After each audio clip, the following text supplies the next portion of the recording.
Hey friends, welcome to my channel. I am Madhurima Sharma, and today we will discuss theories of mass communication, especially social scientific theories, that is limited effect theory of mass communication. In my last two videos, we have discussed normative theory of mass communication and media effect theory, and now today we will discuss social scientific theories. So, social scientific theories are generalization derived from systematic observation, objective analysis of mass media variable by employing methods associated with empirical research in social science. So, in all-powerful media effect theory, the concept was media has some impact on the mind, actually dominates. So, and the audience was a passive listener, passive audience for the media. But in limited effect theory, they considered audience as an active audience, and they will limit the effect of media on their mind. So, in limited effect media theory, the method which were used like experimentation, field survey, content analysis, focus group, etc. were used, and it was immersed. Then limited theory were immersed. So first limited effect theory is post-stimuli response theory, and in post-stimuli response theory, there are three perspectives there. Because individuals are different, so their perception must be different from each other and in a social group, and where they are living in a society or in a social group. So the three perspectives are the individual difference, the social category perspective, and the social relation perspective. The individual difference perspective says that each and every individual in a society are different from each other. They will respond to message in a different way, or they will perceive the message in a different way as compared to the other.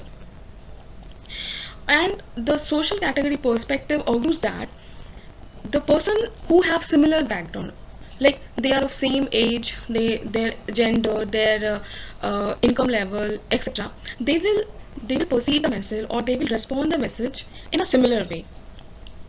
And the social relation perspective says that people reaction to media message is modified by their informal social relationship with significant other, like relation, friends, and a social group. Means in this social group they are living, they will respond to the media message in that way. So here the active audience, they play a very important role because they limit the media message to them. They will not accept all the media messages that may be harmful for them. Like in mass society theory, we have seen that they inject the message in the mind of individual, whatever message may be. So the next limited media effect theory is two-step law theory, and it was propounded by Paul Lazarsfeld, and he wrote a book, People's Choice, during presidential election in 1940s. So according to two-step law theory, between the media message and the audience, there is a person, there is a middleman, and Lazarsfeld called them opinion leader. So that person or that audience of the media message is influenced by the opinion leader. So here there is no direct transmission of message from the mass media to audience. There is some person between the audience and the media, because the interpretation level of the audience is not same at the sender of who are sending the mass media message to the receiver. So for that, for the interpretation of the message, so that it will help or it will make them understand, there must be a person between the audience and the mass media message.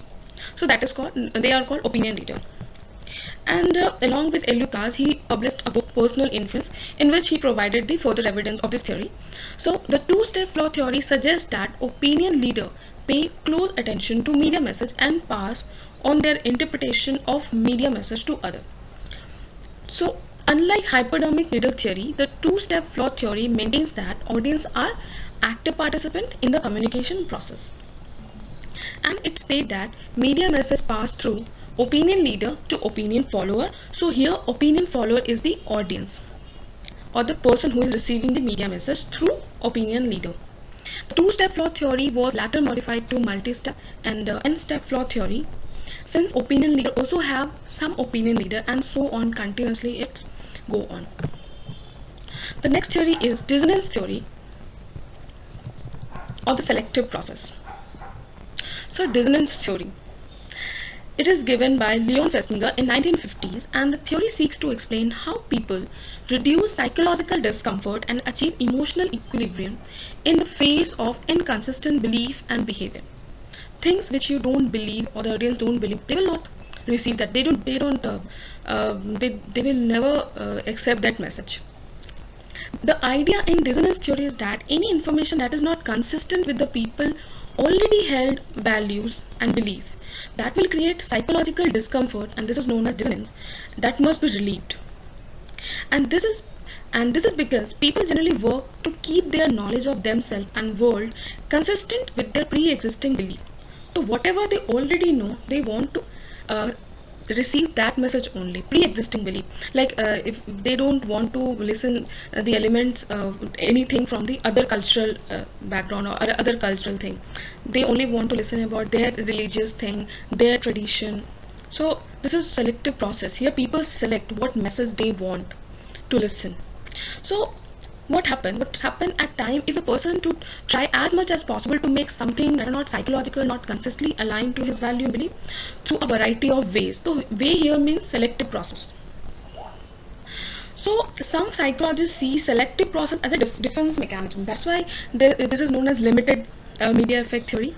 So this is a defense mechanism used to protect ourselves from the information that would threaten us, while others considered it as a nominee for coping with the large quantity of sensory information that constantly bombarded us. Yes, there is a bombardment of messages from all kind of media, from television, radio, etc., etc. So we really need selection of the message. So the selective process we will discuss later. First, Clapper explained that selective process helps media content consumer to cope with media impact. So people tend to expose themselves to those mass communication that in accord with their existing attitude and interest, and while they consciously and unconsciously avoid communication to the opposite view. However, when exposed to such communication, they often seem not to perceive it or recast and interpret it fit in their existing view. So already existing view which is not fitting, so they will delete. They will delete that. They will not receive that message, or they will don't accept that message. So next, we will discuss the process of the selection. First, the process of selection starts from selective exposure. In selective exposure, the audience will expose to that message only which contains the idea that reinforce and confirm the already held belief and attitude that satisfy their ego. Okay, and they will avoid all the other things which they don't like, or which they think they are not for them. So then it comes to selective attention. After selective exposure, selective attention, they will give attention to that information only that which is accord with their already held attitude and interest, and filter all the other messages. Next is selective perception. They will decode, they will interpret only that message which they think are matching their beliefs and attitude. Okay. Next is selective retention. They will remember that message only which they think is consistent with their pre-existing attitude and interest. So in dissonance theory, the process is like first is selective exposure, then selective attention, then perception, and then retention. Like this, people limit the effect of media theory on them. Hope you like my video. Please watch my last video also. This is part 3rd of communication theory. Thank you.